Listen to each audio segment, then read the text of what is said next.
Backroom deal or righting a wrong? The State Ethics Commission is questioning a move by state lawmakers to alter state rules on nepotism. This is all surrounding UConn football head coach Randy Edsall, who's trying to keep his son on his coaching staff. News 8's George Colley live in News 8 Control. He's in the newsroom tonight to explain why this move is ruffling some feathers. George. Well, good evening. When recruiting athletes, college coaches often speak of their team being a family. For UConn football, that talk is literal. When Randy Edsall came back to coach UConn, part of the deal was that his son Corey would be on the staff. The problem is state ethics laws prohibit nepotism. So recently, lawmakers changed the law, leading top state ethics officials to cry foul. The Citizens Ethics Advisory Board is tossing the penalty flag at House Speaker Joe Simowitz and other top lawmakers after they placed an amendment in an unrelated bill opening the door for Randy Edsall's son to stay on as assistant coach of the UConn football team. In a statement to News 8, the Citizens Ethics Advisory Board wrote, "It's an affront to all Connecticut citizens," adding, "This backroom deal among some of the highest-ranking state officials and one of the highest-paid state employees is a shocking disregard for integrity and transparency.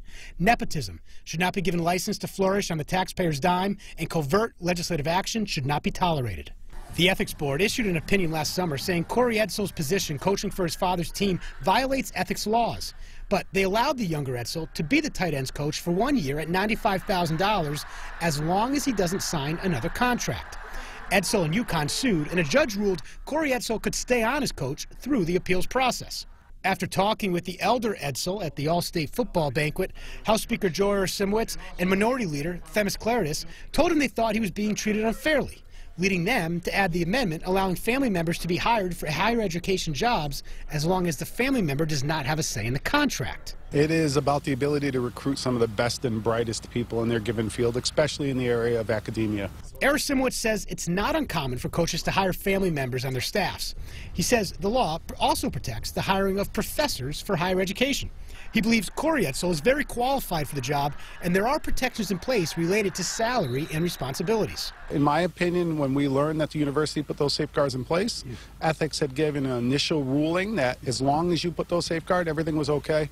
Moving forward with the amendment was something that we all felt comfortable doing. Simowitz's Republican counterpart, Minority Leader Themis Claridis, agrees. She says it wasn't done in secret and that the Ethics Board gave the okay until it heard that it involved the Edsals. If they had told UConn, nope, it's not ethical, then they wouldn't have moved forward with it. But you can't change it because you either don't like the person or it's a different person. It just wasn't the right thing to do. The Ethics Board tells News 8 that it was not given all the details of the contract when the university first reached out. The appeals hearing on the issue is scheduled for July 17th. And I spoke with representatives from UConn who say that while they did not request this law change, they appreciate the clarification. George Colley, News 8.